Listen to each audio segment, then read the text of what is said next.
Hello everyone, welcome back to my channel. आज का हमारा टॉपिक है earthquake, sudden endogenetic force earthquake, which is the chapter of geomorphology semester number first. ये आपका physical geography का भी चैप्टर हो सकता है। इसी तरह का सेम चैप्टर आपको देखने को मिलेगा आगे, जिसमें ये इंडोजेनेटिक फोर्स की वजह से ही अगर करेगा, लेकिन उसका नाम क्या होगा? वल्केनिसिटी। ठीक है, दोनों में काफी डिफरेंस भी है। तो आज हम इसको कवर करेंगे एंड देन हम जो भी हमारे चैप्टर्स आगे के होंगे उनको हम देखेंगे। ठीक है, अकॉर्डिंग टू सिलेबस ये हमारा चलेगा। नोट्स आपको डिस्क्रिप्शन बॉक्स में मिल जाएंगे, वहां से आप डाउनलोड कर सकते हो, ज्योग्राफी ऑनर्स। एंड देखो, अर्थक्वेक की बात की जाए तो अभी फिलहाल के न्यूज़ में कंटिन्यूसली कुछ दिनों से चलते जा रहा है। तुर्की में बहुत ज़्यादा मैग्नीट्यूड के साथ अर्थक्वेक अकर हुआ, जिसकी वजह से काफ़ी सारी बिल्डिंग्स कोलैप्स कर गई, बहुत सारे लोगों की जान चली गई, बहुत सारे लोग घायल हुए होंगे। ठीक है, तो ये सारी चीज़ें चल रही हैं। और आज का भी मैं देख करके आई हूँ न्यूज़। ठीक है, तो ये शायद मेघालय का, उसमें भी, लेकिन मैग्नीट्यूड कम था। ठीक है, 3.5 के समथिंग मैग्नीट्यूड था, तो उसमें ज़्यादा कुछ प्रॉब्लम नहीं आई। तो उसके साथ अकर हुआ इंडिया में भी। ठीक है, वो आज का है, 20 फरवरी 2023। ओके, तो आगे हम देखेंगे कि किस तरह से अर्थक्वेक अकर होता है एंड सारी चीज़ें। सबसे पहले तो है अर्थक्वेक क्या मतलब, अर्थक्वेक क्या है? Is the shaking of earth surface caused by seismic waves और earthquake waves that are generated due to sudden movement in earth's crust or upper mantle। ठीक है, तो हमने अर्थ के इंटीरियर के बारे में बहुत अच्छे से पढ़ा हुआ है। ठीक है, तो अर्थ के इंटीरियर के बारे में जब हम पढ़ रहे थे तो उसमें हमने वेव्स के बारे में पढ़ा था, पी वेव्स, एस वेव्स और एल वेव्स। ठीक है, तो इस तरह के वेव्स थे हमारे। तो उनके बारे में जब हम पढ़ रहे थे तो हमें पता भी चला था कि अर्थ जो है उसके किस पार्ट से कौन सा वेव होकर के गुजरता है। तो आपने अगर नहीं पढ़ा तो पहले इंटीरियर ऑफ अर्थ के बारे में जाकर के अच्छे से पढ़ लो एंड देन इस चैप्टर को पढ़ना। ठीक है, तो ये वही सेस्मिक वेव्स की वजह से क्या होता है, अर्थक्वेक होता है। जब सेस्मिक वेव्स हमारे क्या होते हैं, ऐसे ट्रांसफर होते हैं ना, इधर से उधर मूव करते हैं, तो एक तरह का जो क्या बोल सकते हैं हम, एक थरथराहट टाइप का, कंपन टाइप का जनरेट होता है, जिसको हम कहते हैं अर्थक्वेक। और वो सडनली होता है। ठीक है, ये सडन मूवमेंट होता है। ठीक है, सेस्मिक वेव्स की वजह से, जिनको हम अर्थक्वेक्स भी बोल सकते हैं, सॉरी अर्थक्वेक वेव्स बोल सकते हैं। ठीक है, कहाँ पे होता है? तो अर्थ के क्रस्ट में या फिर अपर मेंटल में। ओके, यहाँ तक क्लियर हो गया सबका? There are about 50 earthquakes every day all over the world. All over world की बात करें तो लगभग 50 अर्थक्वेक के आसपास एवरी डे होते रहते हैं। ठीक है, मतलब प्रतिदिन आपको 50 अर्थक्वेक पूरे वर्ल्ड में देखने को मिल सकते हैं। But we came to know about them only after when there is a loss of life and property or this information is disseminated from the earthquake center। ठीक है, तो इतने सारे अर्थक्वेक अगर हो रहे हैं प्रतिदिन के हिसाब से, लेकिन हमें पता कब चलता है, मतलब जितने भी लोग हैं हम सबको पता कब चलता है? जब लॉस होता है, लाइफ एंड प्रॉपर्टी का जब लॉस होता है ना, या फिर ये इन्फॉर्मेशन जो अर्थक्वेक सेंटर है वहां से दी गई हो, तब जाकर के सबको पता चलता है। ठीक है, तो ऐसा ही सेम हुआ, तुर्की में भी काफी ज्यादा लॉस हुआ लाइफ एंड प्रॉपर्टी का, एंड ये इन्फॉर्मेशन दिया भी गया है। ठीक है, इन्फॉर्मेशन सेंटर से, अर्थक्वेक इन्फॉर्मेशन सेंटर से, तो इसलिए सबको पता भी है। ठीक है, तो यहाँ पे मेन इंपॉर्टेंट चीज क्या है? लाइफ एंड प्रॉपर्टी का लॉस होना।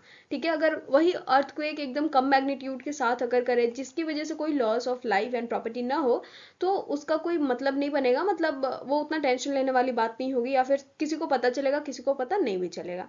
ठीक है, information about earthquakes occurring in any part of the world is available at Earthquake Information Center located in Denver, Colorado, USA. This center has been working continuously since 1973।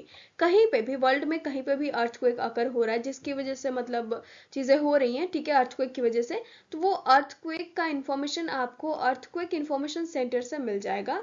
और वो है कहाँ पे? Denver, Colorado and USA में। ठीक है, ये जो सेंटर है वो 1973 से कंटिन्यूअसली काम कर रहा है। ओके, तो आपको यहाँ से सारे इंफॉर्मेशन मिल जाते हैं।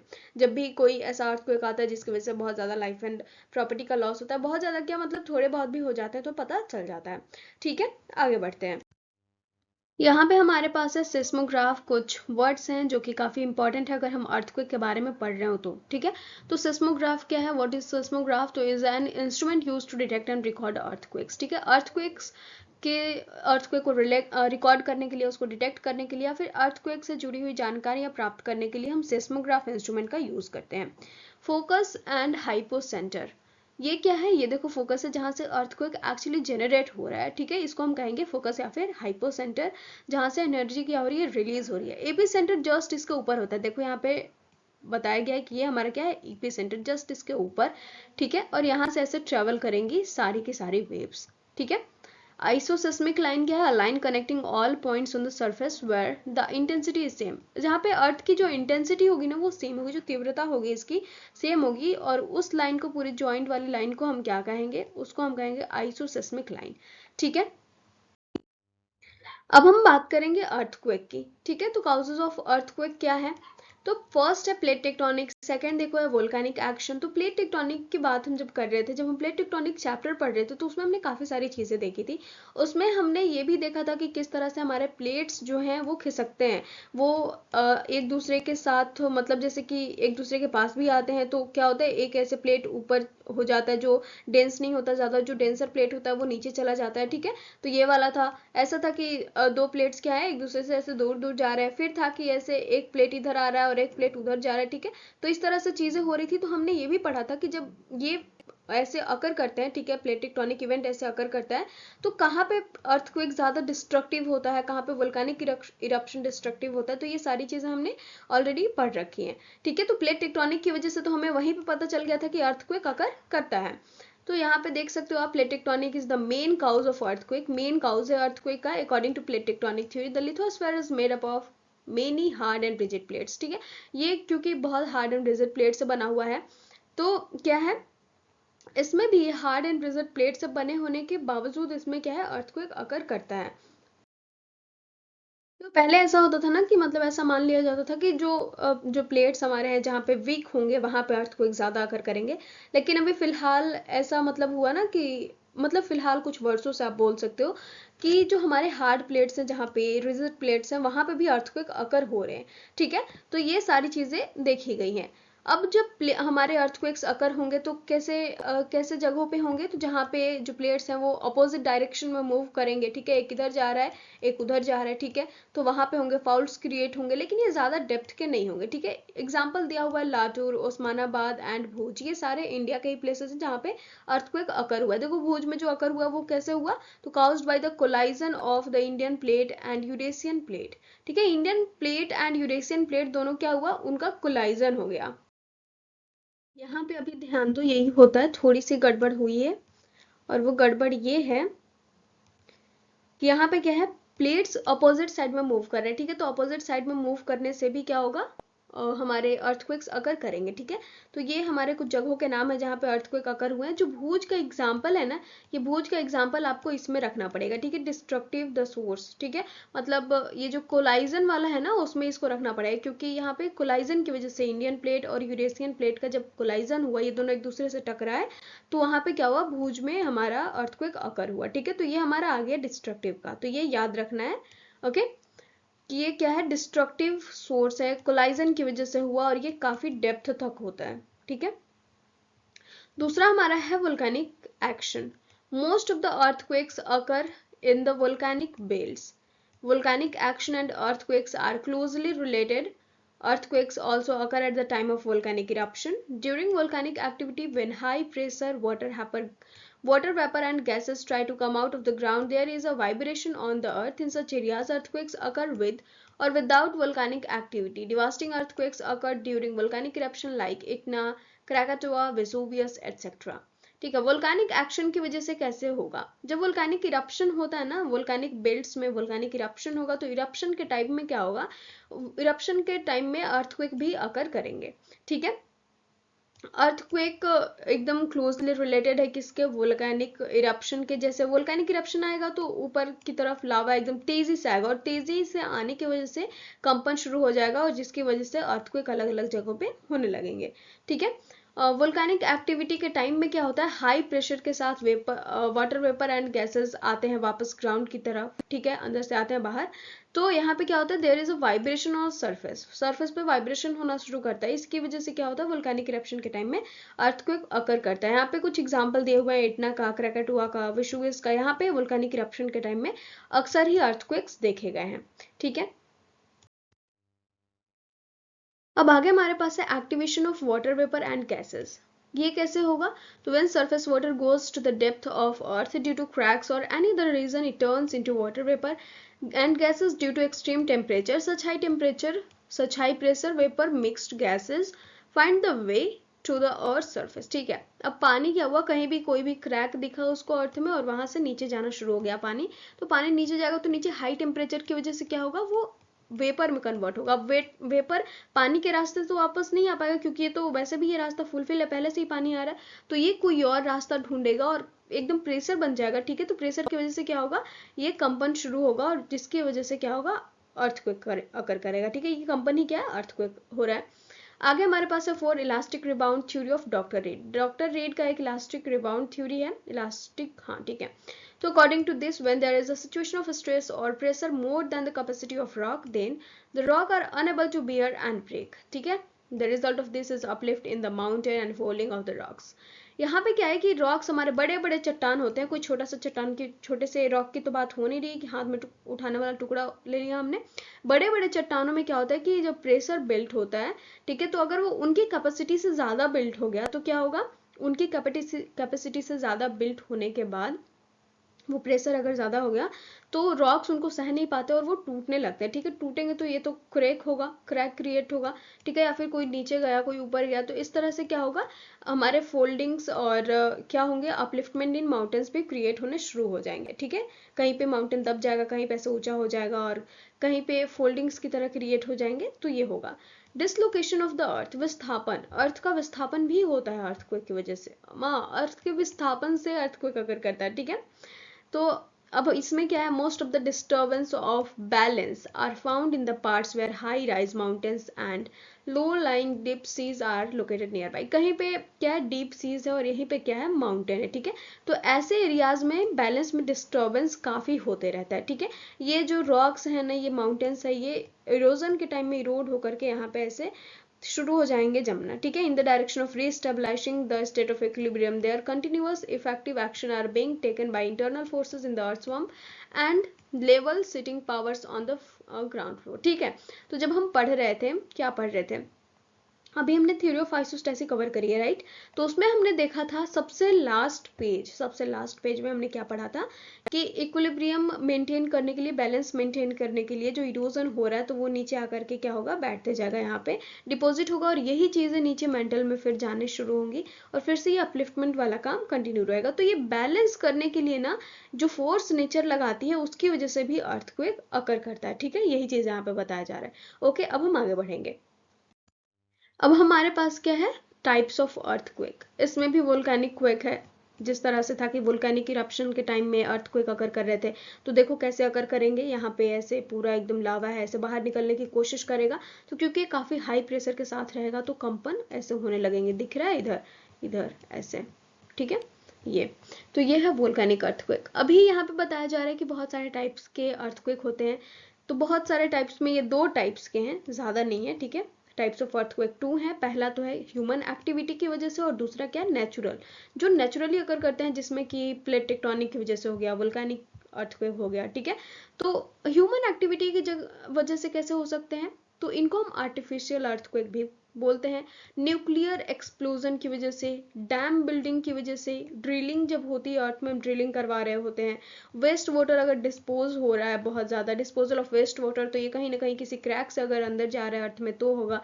माइनिंग प्रोजेक्ट्स में बहुत ज्यादा अंदर तक खुदाई करी जाती है, तो उसमें उसकी वजह से क्या होता है, अर्थक्वेक अकर करने लगता है। ठीक है, क्योंकि बैलेंस पूरा एकदम बिगड़ रहा है, तो ये ह्यूमन एक्टिविटी की वजह से ये सब अकर कर रहे हैं, मतलब ये ह्यूमन एक्टिविटीज हैं जिनकी वजह से अर्थक्वेक अकर करते हैं।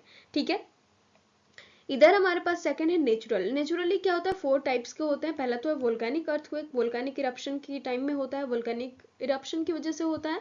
If a volcano erupts then there will be an earthquake due to the rapid release of gas and lavas। Gas and lavas rapidly क्या होते हैं, एकदम रिलीज होते हैं, तो उनके टाइम पे क्या होता है, अर्थक्वेक अकर करता है। Generally the effect of such earthquake remains in the area of 200 to 300 square kilometre. ये जो फैक्ट है ना, वो याद रखने वाली है कि 200 to 300 स्क्वायर किलोमीटर के बीच में वोल्केनिक अर्थक्वेक अकर करते हैं। ठीक है, दूसरा हमारे पास है टेक्टोनिक अर्थक्वेक, जो प्लेट टेक्टोनिक में होते हैं, ठीक है, टेक्टोनिक इवेंट की वजह से होते हैं, तो इनको हम स्ट्रक्चरल अर्थक्वेक्स भी कहते हैं। और ये टेक्टोनिक मूवमेंट की वजह से होते हैं। Tectonic movement basically earth surface पे ही होगा, ठीक है, दो प्लेट्स मूव करेंगे, या तो वो आमने सामने आएंगे, या फिर ऐसे क्रॉस करेंगे, या फिर एक दूसरे से दूर जाएंगे, ठीक है, ऐसे टाइम पे अर्थक्वेक अगर करेगा। The condition of compression tension continue to work in rocks between 5 to 20 kilometre. Due to this folds fault valleys and block mountains are fault. और इसकी वजह से क्या होगा, ये कॉम्प्रेशन की बात हो रही है। कॉम्प्रेशन में क्या होगा, कॉम्प्रेशन में ये कॉम्प्रेशन वाला है, ठीक है, तो इसमें क्या होगा, इसमें काफी ज्यादा प्रेशर क्रिएट होगा, जिससे कि fault valleys folds and mountains block mountains जैसे कि हिमालय है वैसे क्रिएट होते हैं, ठीक है, ये हमने प्लेट टेक्टोनिक में बहुत अच्छे से पढ़ा हुआ है। ओके, तो इसमें समझाने की जरूरत नहीं है। आगे है प्लूटोनिक अर्थक्वेक, जो कि ग्रेटर डेप्थ में, अर्थ के काफी ग्रेटर डेप्थ में ओरिजिनेट होता है, एंड इसका डेप्थ है 300 to 700 किलोमीटर, ठीक है। तीसरा हो गया, अब हम चौथा देख लेंगे। 4 हमारा है आइसोस्टिक earthquake in the weak part of the earth, such as Pacific region and the mountainous region of alpine order. This type of earthquakes keep coming due to disturbance of the earth's balance, ठीक है, अर्थ के balance के बिगड़ने की वजह से ये basically आते हैं। और वीक पार्ट में पैसिफिक रीजन का जो वीक पार्ट है, और जो अल्पाइन रेंज का जो वीक पार्ट है ना, अल्पाइन माउंटेन रीजन वाला वीक पार्ट, उधर ये अकर करते हैं, ठीक है। अब डेप्थ के अकॉर्डिंग, ठीक है, डेप्थ के बेसिस पे गुटनबर्ग और ओल्डहम के अकॉर्डिंग जो अर्थक्वेक है वो कितने टाइप के हैं, 3 टाइप के। यहाँ पे याद रखना है कि ये जो तीनों टाइप हैं वो इन दोनों स्कॉलर के बेसिस पे बताए गए हैं। ये तो नेचुरली हमने डिवाइड कर लिया, मतलब ये सबके सपोर्ट में ये 4 हमारे अर्थक्वेक्स मिल गए, ठीक है, 4 types of and 4 types of natural. And इधर ये क्या है, ये गुटनबर्ग एंड ओल्डहम के अकॉर्डिंग है बेसिकली, ठीक है। तो ये अगर आपको लिखने आता है कि आप नेचुरली अकरिंग अर्थक्वेक का नाम लिखो तो आप इसे लिख सकते हो, एंड देन आपको लिखना है कि डेप्थ के बेसिस पे गुटनबर्ग और ओल्डहम के उनका कहना है कि 3 टाइप के होते हैं, तो वो आप लिख सकते हो बाद में, लेकिन लिखना आपको बेसिकली ये 4 ही है। ओके, फर्स्ट है इनके बेसिस पे, इनके अकॉर्डिंग शैलो अर्थक्वेक जो है whose origin lies at the depth of up to 30 kilometre, ठीक है, 30 किलोमीटर से ऊपर का जो डेप्थ है उसमें जब ओरिजिन होता है अर्थक्वेक का, तो उसको हम शैलो अर्थक्वेक कहेंगे। Maximum damage occurs with in radius of a few kilometre from epicentre, epicentre से फ्यू किलोमीटर की दूरी पे, ठीक है। यहाँ से तो ऐसे अर्थक्वेक निकला ऐसे अंदर से, मतलब ऐसे कंपन जनरेट हुआ, तो इसके जस्ट ऊपर में एपी सेंटर होगा, और एपी सेंटर के कुछ दूरी में, ठीक है, पूरा का पूरा एकदम मैक्सिमम डैमेज होता है इस अर्थक्वेक में। Earthquakes of medium depth origin lies between 30 to 300 kilometre. अब 30 किलोमीटर तक तो हमारा शैलो अर्थक्वेक था, और 30 से क्या है 300 किलोमीटर के बीच में मीडियम डेप्थ वाला अर्थक्वेक होता है, cause by geo tectonic. Plutonic earthquake origin lies between 300 to 700, जैसा कि पहले हमने देखा, उसमें होता है 300 to 700 के बीच में। तो यहाँ पे देख सकते हो 30 तक है शैलो अर्थक्वेक, 30 से 300 के बीच में है मीडियम डेप्थ वाला, एंड 300 to 700 के बीच में है प्लूटोनिक अर्थक्वेक, ठीक है। Earthquakes are of 2 types according to the natural condition, terrestrial और ओसेनिक, ठीक है। अब यहाँ पे है कि नेचुरल कंडीशन के बेसिस पे अर्थक्वेक 2 टाइप के होते हैं, पहला है टेरेस्ट्रियल और दूसरा क्या है, ओशियनिक। टेरेस्ट्रियल तो जो ऊपर हो गया लैंड सरफेस वाला, ठीक है, और जो ओशियनिक होगा वो बेसिकली कहीं ना कहीं ओशन से रिलेटेड होगा, तो अकर अराउंड द ओशियनिक रीजन। जो ओशियनिक अर्थक्वेक है वो ओशियनिक रीजन में अकर करते हैं, या फिर जो ऑफशोर रीजन होते हैं, जो कोस्टल पार्ट्स होते हैं ओशियनिक रीजन वाला, ठीक है, किनारे वाले पार्ट, उधर अकर करते हैं, ठीक है। In Japan 10 to 12 earthquake are recorded daily, Japan में 10 से 12 अर्थक्वेक रिकॉर्ड किए जाते हैं डेली, और इसीलिए उसको लैंड ऑफ अर्थक्वेक भी कहा जाता है, ठीक है। तो यहाँ तक सबका क्लियर हो गया। इसमें मतलब इससे ज्यादा की चीजें कुछ है नहीं अलग से बताने को, तो इसलिए नॉर्मली जो चीजें हैं मैं बस वही बता रही हूँ। आगे बढ़ेंगे तो अर्थक्वेक्स एंड सेस्मोलॉजी है, ये क्या है, तो earthquake is such a natural disaster on which there is no human control. ये क्योंकि नेचुरल ऑकरिंग चीज है ना, तो इतनी ज्यादा हमारी साइंस एंड टेक्नोलॉजी आगे बढ़ गई है, इसके बावजूद हम इस पर कंट्रोल नहीं कर सकते, ठीक है। अगर ये अकर हो रहा है तो हम इसको कंट्रोल नहीं कर सकते हैं। Seismology the science that studies earthquake is called seismology. Seismograph क्या होता है, तो जिसमें हम मेजर करते हैं, और सेस्मोलॉजी जिसमें हम पढ़ते हैं अर्थक्वेक के बारे में। Earthquake waves, different type of waves or types of vibration moving around from the center of earthquake origin are called waves, ठीक है, जहाँ से अर्थक्वेक ओरिजिनेट हो रहा है, फोकस से बेसिकली बात करें तो वहां से हमने देखा कि बहुत सारे वेव्स होते हैं, ठीक है, तो उन वेव्स को ही हम कह रहे हैं अर्थक्वेक वेव्स, ठीक है। वो अलग अलग टाइप के होते हैं, उनके स्पीड, उनके इफेक्ट, उनकी कंटिन्यूटी सब क्या होती है, अलग अलग होती है, कोई भी सेम नहीं होती। तो बेसिकली जो वेव्स हैं हमारे, वो 3 टाइप्स के होते हैं, जिनके बारे में हम ऑलरेडी पढ़ चुके हैं, ठीक है, शायद जब हम इंटीरियर वाला पढ़ रहे थे, इंटीरियर ऑफ अर्थ, तब। तो primary waves move at the fastest speed, ठीक है, ये सॉलिड एंड लिक्विड दोनों में ही क्या होता है, इक्वली डिस्ट्रीब्यूटेड होता है, काफी अच्छे से उसमें ये ट्रेवल करता है। इनकी स्पीड है 8 to 144 किलोमीटर पर सेकेंड, आई थिंक 8 to 144, मुझे देखना पड़ेगा क्योंकि मैंने ध्यान नहीं दिया इस पे। 8 to 14 किलोमीटर ही होगा, ठीक है। आप नोट्स का यूज कर सकते हो बहुत अच्छे से, तो उसमें तो ये गलती आ ही गई है, लेकिन आप जब वीडियो को देख लोगे तो ये चीजें क्लियर हो जाएंगी। 8 to 14 किलोमीटर पर second, equally distributed in both solid and liquid substances, ठीक है, ये हमारा क्लियर हो गया। इसको हम पी वेव्स भी कहते हैं, प्राइमरी वेव, ठीक है। सेकेंडरी वेव को हम ट्रांसवर्स वेव या फिर एस वेव भी कहते हैं। Speed of this waves is like waves rising from water, जैसे लगता है कि ये वाटर ऐसे नहीं ट्रेवल करता है, उस तरह के ये वेव्स होते हैं। एंड स्पीड इनकी 5 to 7 किलोमीटर पर सेकेंड, इससे कम है इसकी स्पीड, एंड ये cannot penetrate into liquid substances, ये लिक्विड सबस्टांसेस में नहीं ट्रेवल करते, ठीक है। तो ये चीज क्लियर हो गई। अभी देखो ऐसे कुछ फॉल्स होते रहते हैं, ठीक है, अक्सर टाइपिंग में हो जाती है, तो आपको जब वीडियो देखोगे तो ये तो सबका क्लियर हो जाएगा ना, और डायरेक्टली नोट्स पे कूद पड़ोगे तो ये क्लियर नहीं होगा, ठीक है। तो इसलिए मैं बोलती हूँ कि पूरा कंप्लीट देख लिया करो, नहीं भी बोलती तो भी पूरा वीडियो देख लिया करो, ताकि जो गलतियां नोट्स में आपको मिले वो यहाँ पे क्लियर हो जाएंगी, वो नहीं रहेंगी, ठीक है। आगे हमारे पास है तीसरा, सरफेस वेव्स, जिसको हम एल वेव भी कहते हैं। Move only on the surface of the earth, ये सिर्फ सरफेस ऑफ द अर्थ पे मूव करता है, ठीक है। स्पीड रिमेन्स 3 to 5 पर सेकेंड, ये हो गया स्पीड, हमें पता चल गया। इनको हम एल वेव्स कहते हैं। रेक्टर स्केल क्या है, जिसकी हेल्प से हम क्या करेंगे, इंटेंसिटी ऑफ अर्थक्वेक को मेजर करते हैं, ठीक है। Richter scale system for measuring the intensity of earthquake was developed in 1935 by American scientist Charles Richter in collaboration with Gutenberg. Numbers from 1 to 12 on this scale, इतना होता है, ठीक है। अगर 1 से 4 के बीच में आया तो ये सिर्फ वीक एरियाज में स्पेशली फील किया जाता है, ठीक है। 5 to 7 तो felt by all and fear spirits, ठीक है। अगर इतना का बीच में है ना, तो मतलब सबको इसको फील कर सकता है, एंड ये काफी ज्यादा फियर वाला होता है, काफी डरावना होता है। और अगर 7 से ऊपर चढ़ा, जैसे कि तुर्की में गया, तो 7 से ऊपर जाएगा तो काफी डिस्ट्रक्टिव हो जाएगा। 100 ऑफ पीपल, 100 ऑफ बिल्डिंग्स इसमें कोलैप्स करेंगे, ठीक है। सिर्फ एक मोमेंट में ऐसे अर्थक्वेक अगर हुआ और पूरी की पूरी बिल्डिंग्स कोलैप्स करेंगी। और अगर ये 11 to 12 गया तो ये तो कैटास्ट्रॉफिक हो गया, मतलब कि कुछ बचेगा ही नहीं, after this nothing is left, ठीक है। इतना सबका क्लियर हो गया, आगे बढ़ते हैं।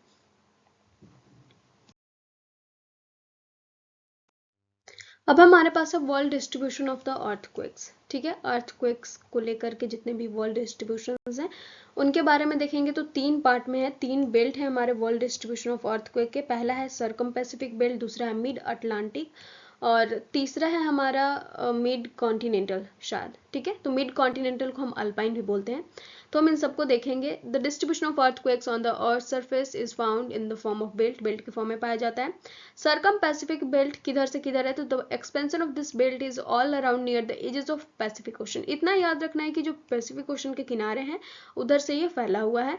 Both this belt and ring of volcanoes are equi regional, ठीक है, एक ही रीजन में दोनों ही आपको देखने को मिल जाएंगे, और सर्कम पैसिफिक बेल्ट और जो हमारा रिंग ऑफ वोल्केनो है, ठीक है, वो भी। More than 2/3 of the world earthquake lies in this belt, 2/3 से ज्यादा, ठीक है, जो वर्ल्ड में होने वाले अर्थक्वेक हैं वो इसी बेल्ट में पाए जाते हैं। Extends from Kamchatka peninsula of Asia to the arctic chain of island of east Asia, ठीक है। ये कामचाटका पेनिनसुला है एशिया का, एक बार मैं देख लेती हूँ, अगर तो सही है ये कामचाटका, एंड ये हमारे आर्कटिक चेन आइलैंड है ईस्ट एशिया के, जिधर ये हमारा पैसिफिक बेल्ट देखने को मिलेगा। एग्जाम्पल में Taiwan, Japan, the Philippines and island of India, Malaysia, eastern Australia और न्यूजीलैंड, ठीक है, ये आपको देखने को मिलेंगे इस बेल्ट में। उसके बाद है mid Atlantic belt, from the western island in the Atlantic ocean to the coastal part of Mediterranean sea are included in this belt. ये कहाँ से कहाँ है? जो वेस्टर्न आइलैंड है अटलांटिक ओशन का, ठीक है, अटलांटिक ओशन के इधर वेस्ट की बात करें तो इधर के जो आइलैंड है यहाँ से लेकर के जो कोस्टल पार्ट है मेडिटेरेनियन सी का, वो वाला पूरा का पूरा एरिया इसमें आएगा, ठीक है, ये वो बेल्ट है। Extend to the island of mid Atlantic range, ठीक है, ये कहाँ पे है? Extends to the island of mid Atlantic range के जो आइलैंड है उधर तक ये गया है। तो सिंपल है कि अटलांटिक ओशन के western island of Atlantic ocean और मेडिटेरेनियन सी तक गया है, तो वो इसमें पूरा का पूरा आ गया। Despite of having relatively less expansion, it is of special importance due to being spread in inhabited parts, क्योंकि ये कहाँ है? इनहैबिटेड पार्ट्स में है ज्यादातर, ठीक है, यहाँ पे मतलब बस्तियां बहुत ज्यादा हैं। ओके, ये तो मतलब लेस एक्सपेंशन है लेकिन इनहैबिटेड पार्ट्स इसमें ज्यादा आ जाते हैं। Branch of this belt extends through Nile valley in the eastern part of Africa, eastern part of Africa में जो नील वैली है उधर से भी ये एक्सटेंड करता है, ठीक है। तो यहाँ तक हो गया सबका। बस ये जगह हमें याद रख लेना है कि कौन कौन से जगह से ये गुजर रहा है, मतलब किधर से किधर ये जा रहा है, उतना भी काफी है। मिड कॉन्टिनेंटल बेल्ट, जिसको हम अल्पाइन बेल्ट भी कहेंगे, ठीक है। This is the eastern extension of Mediterranean belt, eastern extension है ये मेडिटेरेनियन बेल्ट का। It includes the Alps, the caucus, the Elburz, the Hindu Kush, the higher plateau, the Himalayas, the vulnerable part of Southeast Asia are included, ठीक है। आप देख सकते हो कि कौन कौन सा पार्ट है इसमें। तो ये नॉर्मली रिंग ऑफ फायर को डेडिकेट करने के लिए मैंने लाया था ये वाला, लेकिन जो ज्यादा है मतलब जहां से आप सब समझ सकते हो वो ये है, सरकम पैसिफिक बेल्ट ये है, ठीक है। ये वाला जो बेल्ट है ना, ये सरकम पैसिफिक बेल्ट है और यही यही हमारा रिंग ऑफ वोल्केनो भी है, ठीक है। हो गया इतना। मिड अटलांटिक रेंज बोलो या फिर मिड अटलांटिक बेल्ट बोलो, ये है हमारा, ठीक है, ये। और अल्पाइन हिमालयन बेल्ट बोलो या फिर मिड कॉन्टिनेंटल बेल्ट बोलो, ये वाला हो गया हमारा, ठीक है। तो ये मैंने मैप में भी इधर दिखा दिया है। अब हम आगे बढ़ेंगे। अर्थक्वेक बेल्ट्स ऑफ इंडिया, अब इंडिया में भी अर्थक्वेक बेल्ट हैं, तो देख लेते हैं कि कौन कौन है।